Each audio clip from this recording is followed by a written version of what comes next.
Hello नमस्कार, मैं आनंद आचार्य। आज का ये जो टॉपिक जो तैयार हो रहा वो टॉपिक है एमएसएमई, यानी सूक्ष्म लघु और मध्यम उद्यम के बारे में आज मैं चर्चा करना चाह रहा हूँ। जिसका मतलब होता है एमएसएमई का मतलब होता है micro small and medium enterprises की चर्चा आज करने जा रहा हूँ। यह क्या है? कोविड के समय ये महत्वपूर्ण भूमिका निभाया। 2008 में जो आर्थिक मंदी आई थी देश में, उसमें भी इसकी भूमिका काफ़ी महत्वपूर्ण थी। यह एक ऐसा सेक्टर, खासकर औद्योगिक सेक्टर में यह एक ऐसा सेक्टर है जिसका विकास निरंतर हो रहा है। ये काफ़ी जीवंत भी है और गतिशील भी है।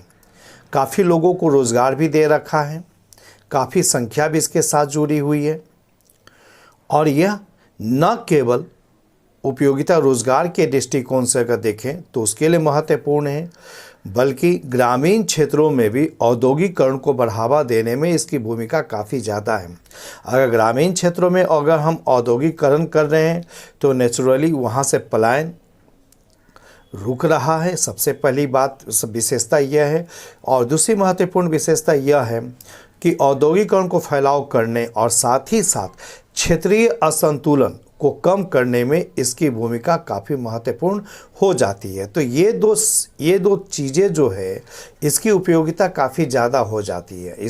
और हम लोग पहले इसके एक इतिहास को समझने का प्रयास करें कि आखिरकार है क्या। दरअसल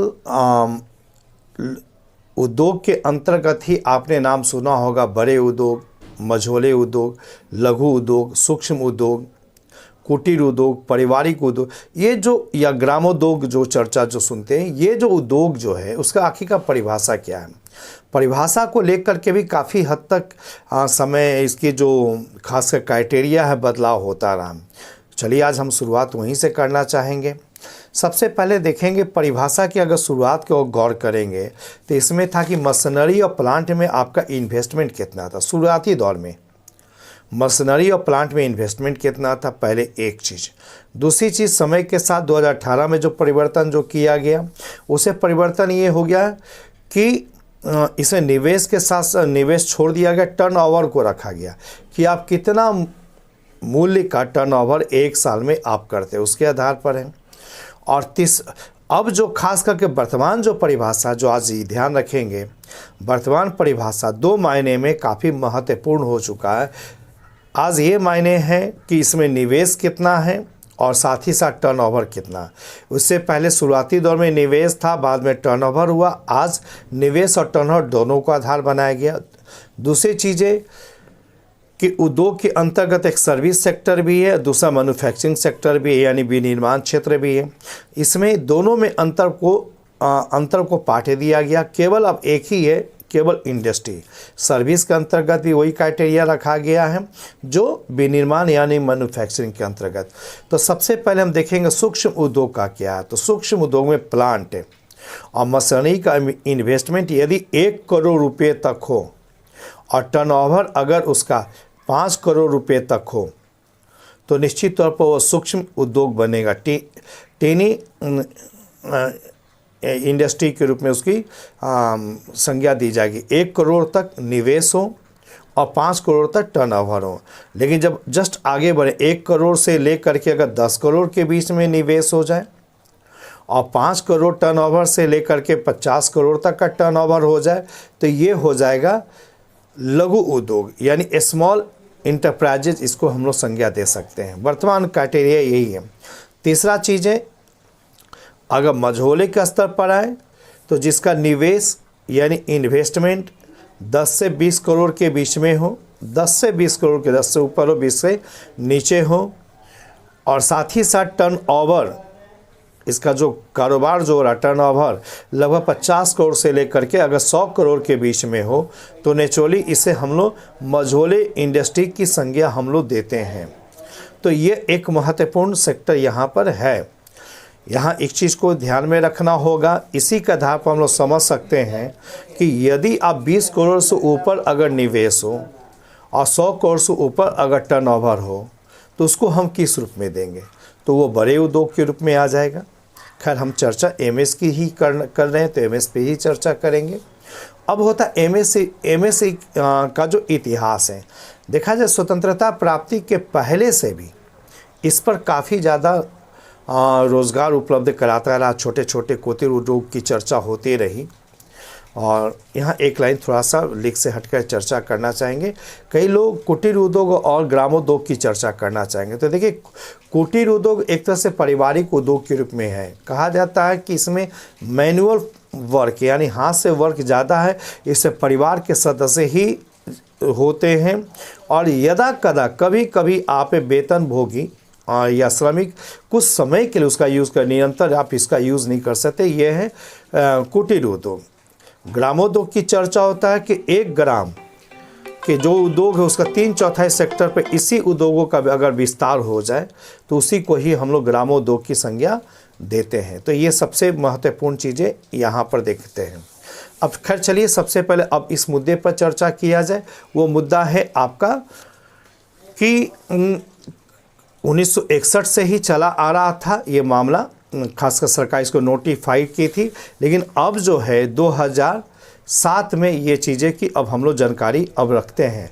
खासकर हम लोग देखते हैं एमएससी अधिनियम 2006 बना था, जो 2005 में ही 2005 में ही आपका एमएससी अधिनियम बना था 2006 का, और मंत्रालय बना 2007 में। ठीक है, मंत्रालय जो बना तो इसके बाद काफ़ी हद तक विकास हुआ। अब इससे महत्वपूर्ण चीज़ें हम लोग चर्चा कर रहे हैं।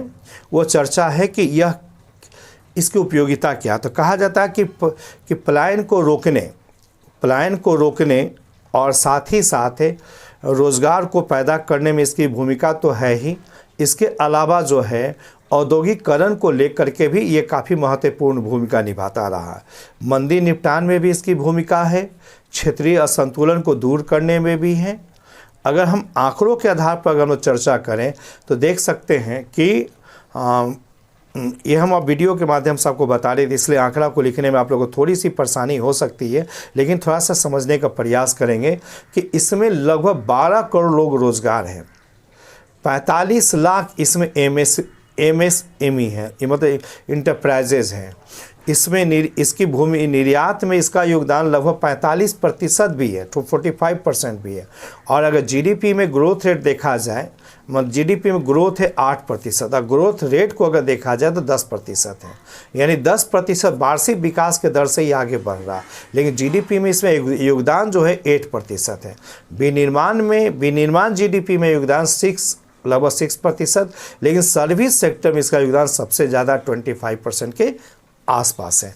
अब हम लोग इसी पर आगे की चर्चा करना चाहेंगे। वो चर्चा है स्पेशली जो है कि जो खास करके कोविड के समय में जो सरकार ने जो काफ़ी हद तक मतलब आर्थिक मदद देने की कोशिश किया था, वो मदद था 3 लाख करोड़ का एक पैकेज था, ऋण पैकेज था। ऐसे 45 लाख इंटरप्राइजेस को काफ़ी हद तक लाभ मिलने की पूरी संभावना थी। अब इसमें क्या है फंक्शन, इन चीज़ों को भी आप समझना पड़ेगा कि हम लोगों को लोन देंगे, उनको भुगतान यानी ब्याज भुगतान और मूलधन भुगतान में उनको कुछ राहत प्रदान करेंगे। अगर वो डिमांड कुछ ज़्यादा करते हैं, अगर उनका बैंकों के प्रति खास करके एक ईमानदार छवि जो रूप में है, तो वो उसको कहीं ना कहीं एक लाभ देने की कोशिश हो सकती है। खैर चलिए, ये टॉपिक को तो हम लोग बता दिए। अब खासकर कंक्लूजन के बारे में भी हम लोग चर्चा करना चाहेंगे कि एमएसएमई क्षेत्रीय असंतुलन को दूर करने का सबसे महत्वपूर्ण भूमिका है। और यह जितना ज़्यादा समृद्ध होगा, रोज़गार की विविधता, न केवल रोज़गार की विविधता होगी, विविधता बढ़ेगी, बल्कि देश की आर्थिक समृद्धि में भी इसका योगदान काफ़ी महत्वपूर्ण होगा। यही कारण है कि केंद्र की सरकार हो या राज्य की सरकार हो या जितने भी विशेषज्ञ लोग हों, इस क्षेत्र को विकास में काफ़ी महत्वपूर्ण भूमिका को स्वीकार करते हैं और कहते हैं कि इन क्षेत्रों का विकास निरंतर होते रहना चाहिए। खैर चलिए, आज इस वीडियो को यहीं पर समाप्त करेंगे। नेक्स्ट वीडियो से पुनः उपलब्ध होंगे।